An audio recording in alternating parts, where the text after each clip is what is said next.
ಪ್ರಶ್ನೋತ್ತರ 9ನೇ ದಿವಸ. ಪ್ರಶ್ನೋತ್ತರ 9ನೇ ದಿವಸ. ಪ್ರಶ್ನೋತ್ತರ ಭಾಗವನ್ನು ನೀವು ಇವತ್ತು 9 ದಿವಸದಲ್ಲಿ ಕೇಳ್ತಾ ಇದ್ದೀರಿ. 9ನೇ ದಿವಸ ನಡೀತಿ ಇವತ್ತು.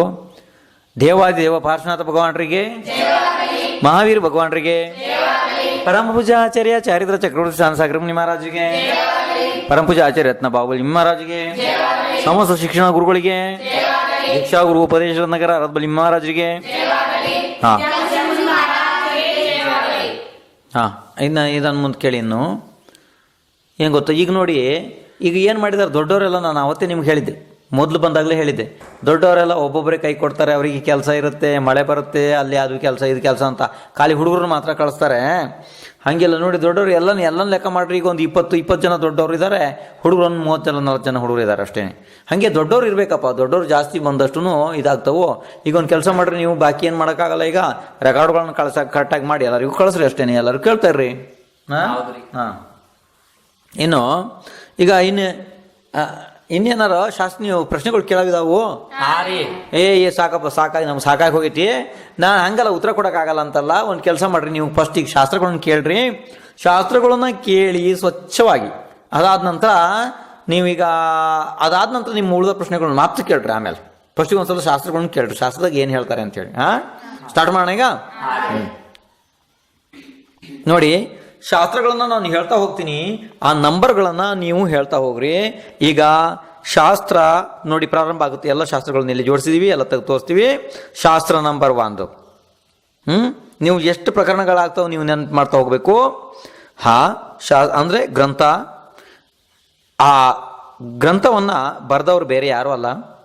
ಈಗ ಏನು ಎಲ್ಲ ಕಡೆ ಹೇಳ್ತಾರಲ್ಲ, ಸಂತ ಶಿರೋಮಣಿ ವಿದ್ಯಾಸಾಗರ ಅಂತೇಳಿ ಎಲ್ಲ ಹೇಳ್ತಾರಲ್ಲ, ಹೋಗ್ತಾರಲ್ಲ, ಅವರಿಗೆ ಶಿಕ್ಷಣ ಮತ್ತು ದೀಕ್ಷೆ ಕೊಟ್ಟಂಥ ಗುರುಗಳು, ಅವರು ಬಹಳ ದೊಡ್ಡ ತಪಸ್ವಿ, ಬಹಳ ದೊಡ್ಡ ಜ್ಞಾನಿ. ಅವರ ಹೆಸರು ಆಚಾರ್ಯ ಜ್ಞಾನಸಾಗರ ಮಹಾರಾಜರು.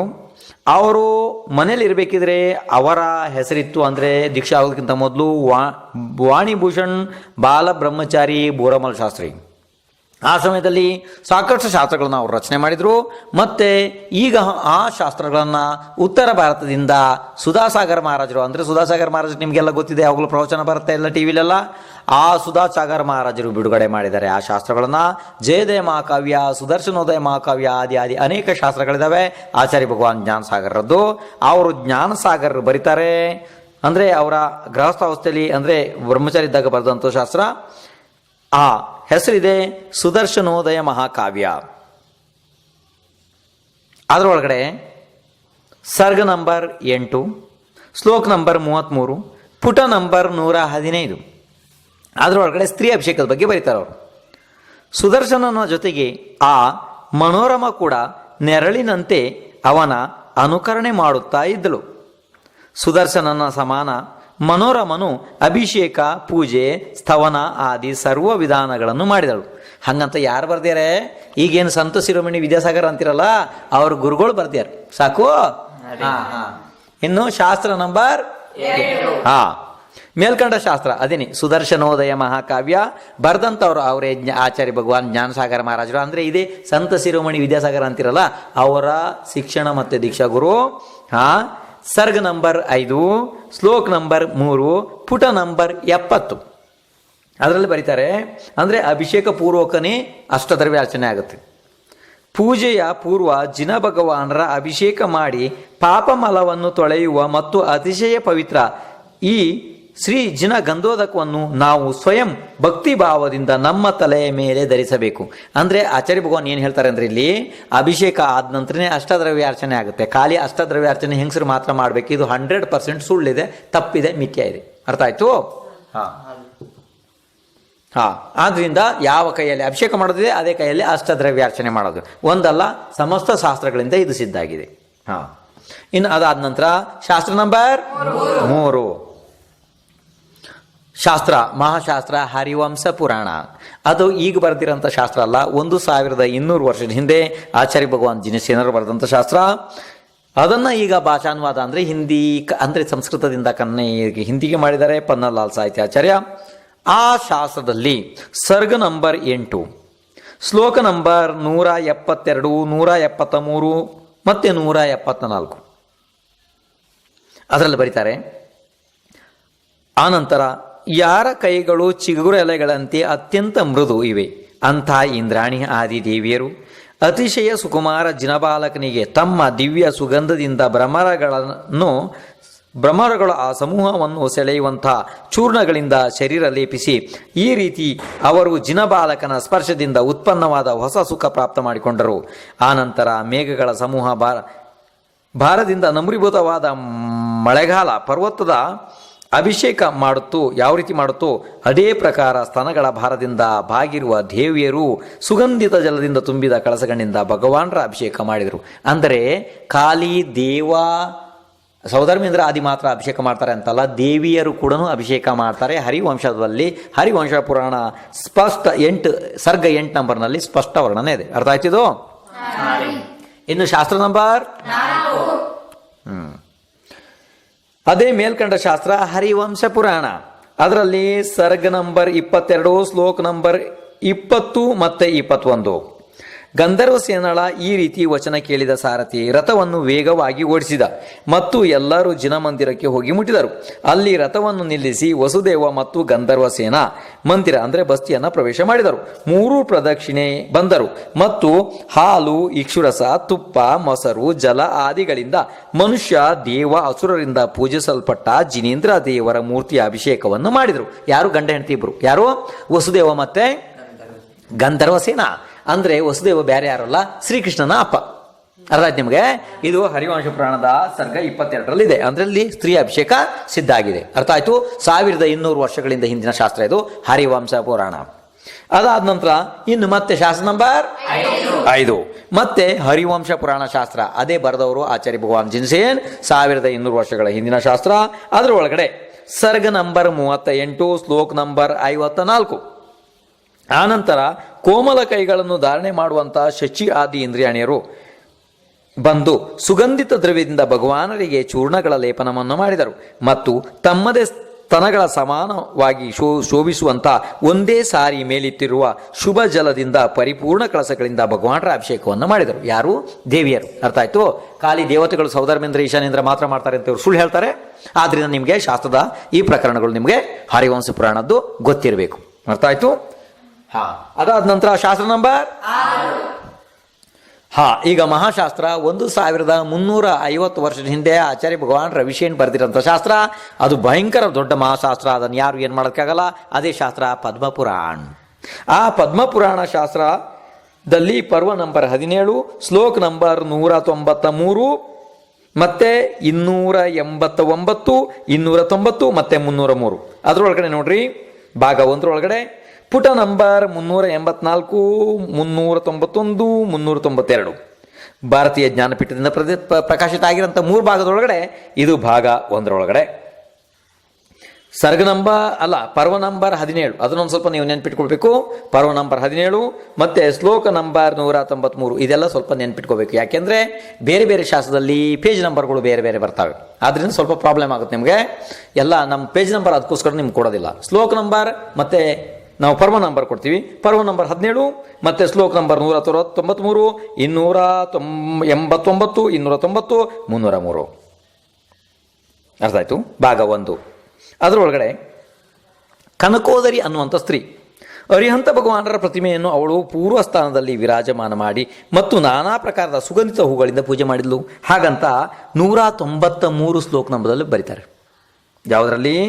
ಪರ್ವ ನಂಬರ್ 17. ಅದು ನೆನಪಿರ್ಬೇಕು ನಿಮಗೆ ಪದ್ಮಪುರಾಣದಲ್ಲಿ. ಅದಾದ ನಂತರ ಇನ್ನು ಮುಂದೆ ಕೇಳಿ. ಹೀಗೆ ಹೇಳಿ ಅಂದರೆ ಅಂಜನಾ ಮತ್ತು ವಸಂತಮಾಲ ಗುಹೆ ಒಳಗೆ ದೇವಾದಿದೇವ ಮುನಿಸೃತನಾಥರ ಪ್ರತಿಮೆ ಅಂದರೆ ಮೂರ್ತಿಯನ್ನು ವಿರಾಜಮಾನ ಮಾಡಿ ಅದರ ಪೂಜೆ ಮಾಡುತ್ತಾ ಇರುತ್ತಿದ್ದರು. ಯಾರು? ಈ ಅಂಜನಾ ಸುಂದರಿ ಮತ್ತು ವಸಂತಮಾಲ ಅಂದರೆ ಅವಳ ಸೇವಕಿ. ಅರ್ಥ ಆಯ್ತು?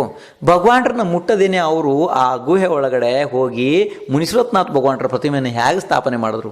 ಈಗ ಸ್ತ್ರೀ ಅಭಿಷೇಕ, ಸ್ತ್ರೀ ಮತ್ತು ಭಗವಾನರನ್ನ ಮುಟ್ಟೋದ್ರಲ್ಲಿ ಇಲ್ಲಿ ಏನು ಗೊತ್ತಾ 100% ಸಿದ್ಧ ಆಗಿದೆ ಇದರೊಳಗಡೆ.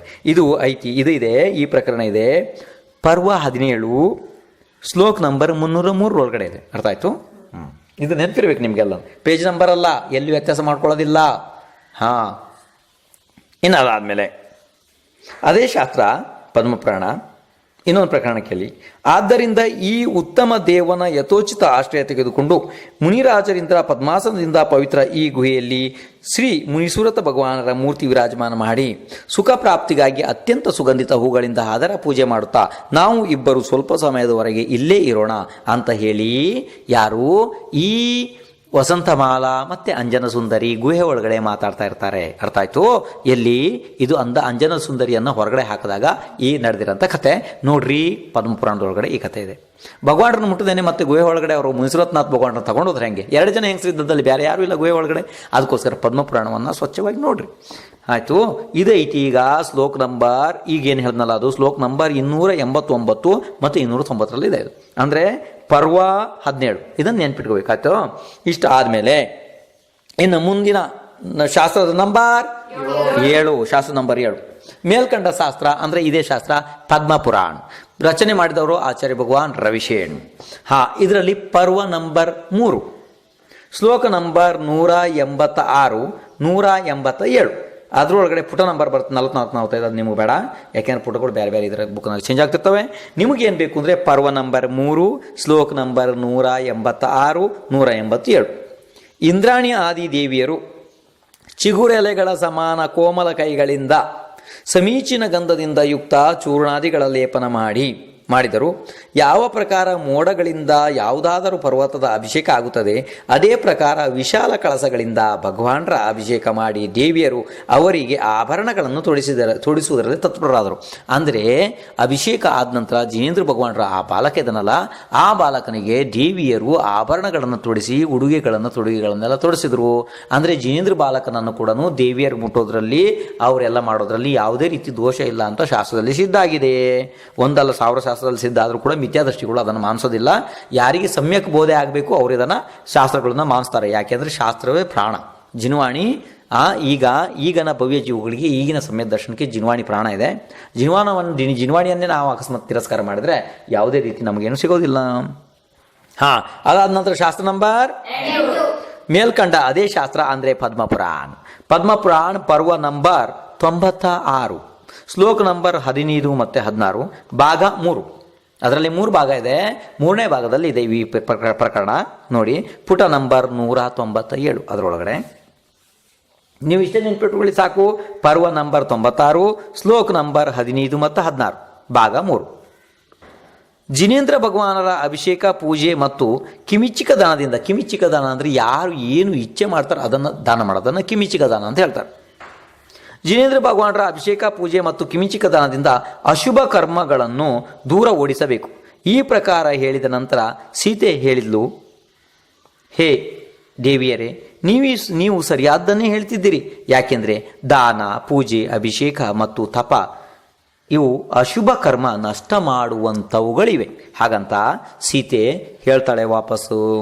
ಮತ್ತೆ ಅದೇ ರೀತಿ ಕ್ರಿಯೆಗಳನ್ನು ಸೀತೆ ಮಾಡ್ತಾಳೆ. ಅಂದರೆ ಇದು ಪದ್ಮಪುರಾಣದ 96ನೇ ಪರ್ವದಲ್ಲಿ ಆಚಾರ್ಯ ಭಗವಾನ್ ರವಿಶೇಣ್ ಬರೀತಾರೆ ಹಿಂಗೆ ಅಂಥೇಳಿ. ಪದ್ಮಪುರಾಣ 1350 ವರ್ಷದ ಹಿಂದೆ ರಚನೆ ಮಾಡಿರೋ ಶಾಸ್ತ್ರ. 18023 ಸಂಸ್ಕೃತ ಶ್ಲೋಕ ಪ್ರಮಾಣದಲ್ಲಿ ಇದೆ. ಅದು ಸಾಮಾನ್ಯ ಅಲ್ಲ, ಮಹಾಶಾಸ್ತ್ರ ಇದೆ. ಇವತ್ತಿನ ನಮ್ಗೆ ಇದಕ್ಕೆ ನಮ್ಮ ಇದ್ರ ಪ್ರಥಮ ನಿಯೋಗದ ಮಹಾಶಾಸ್ತ್ರ ಅಂದರೆ ಪದ್ಮಪುರಾಣ ಇದೆ. ಅದಾದ ನಂತರ ಇನ್ನು ಮುಂದೆ ಶಾಸ್ತ್ರ ನಂಬರ್ 9 ಶಾಸ್ತ್ರ, ಅದು ಮಹಾಶಾಸ್ತ್ರ ಇದೆ. ಅದನ್ನು ಆಚಾರ್ಯ ಭಗವಾನ್ ಮತ್ತೊಬ್ಬರು ಜಿನ್ಸೇನ್ ಅಂತಿದ್ರು. ಈ ಜಿನ್ಸೇನ್ ಅಲ್ಲ, ಇನ್ನೊಬ್ರು ಜಿನ್ಸೇನ್ ಅಂದರೆ ಹರಿವಂಶ ಪುರಾಣ ರಚಯಿತ ಅಲ್ಲ, ಮತ್ತೊಬ್ರು ಜಿನ್ಸೇನ್ ಇದ್ರು. ಅವ್ರ ಹೆಸರು ಕೂಡ ಜಿನ್ಸೇನ್ ಇತ್ತು, ಆಚಾರ್ಯ ಜಿನ್ಸೇನ್. ಅವರು ಆದಿಪುರಾಣ ಶಾಸ್ತ್ರವನ್ನು ಬರೆದರು. ಅದರೊಳಗಡೆ ಭಾಗ 2 ಪರ್ವ ನಂಬರ್ 43 ಶ್ಲೋಕ ನಂಬರ್ 174.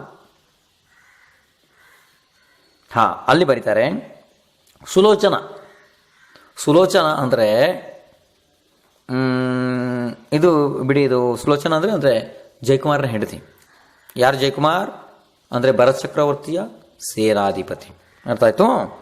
ಸುಲೋಚನ ಪ್ರತಿಷ್ಠಾ ತತ್ವ ಸಂಬಂಧಿ ಅಭಿಷೇಕ ಆದ ನಂತರ ಅವಳು ಆ ಪ್ರತಿಮೆಗಳ ಮಹಾಪೂಜೆ ಮಾಡುತ್ತಿದ್ಲು. ಅರ್ಥ ಆಯ್ತು? ಅಂದರೆ ಸುಲೋಚನ ಯಾವಾಗ, ಇದು ಆದಿನಾಥ ಭಗವಾನರ ಕಾಲದ ಕತೆ. ಅರ್ಥ ಆಯ್ತು? ಅಂದರೆ ಭರತ ಚಕ್ರವರ್ತಿ ಇದ್ನಲ್ಲ, ಆ ಸಮಯದಲ್ಲಿ ಭರತ ಚಕ್ರಿಯ ಮುಖ್ಯ ಸೇನಾಧಿಪತಿ ಜಯಕುಮಾರ್ ಇದ್ನಲ್ಲ. ಜಯಕುಮಾರ್ ಅಂದರೆ ಇವರ ರಾಜ ಸ್ವಯಂ ಸೋಮಪ್ರಭನ ಮಗ. ಸೋಮಪ್ರಭನ ತಮ್ಮ ರಾಜಶ್ರೇಯಾಂಸ, ಅಂದರೆ 6 ಜನ ಕೊಟ್ಟನಲ್ಲ ಅವನು. ಅವ್ರ ಕಥೆಯನ್ನು ಬರಿತಾರೆ. ಈ ಸುಲೋಚನೆ ಏನು ಮಾಡಿದ್ಲು, ಆ ಪ್ರತಿಮೆಗಳನ್ನು ಪೂಜೆ ಮಾಡ್ತಾ ಇದ್ಲು. ಅದಾದ ನಂತರ ಶಾಸ್ತ್ರ ನಂಬರ್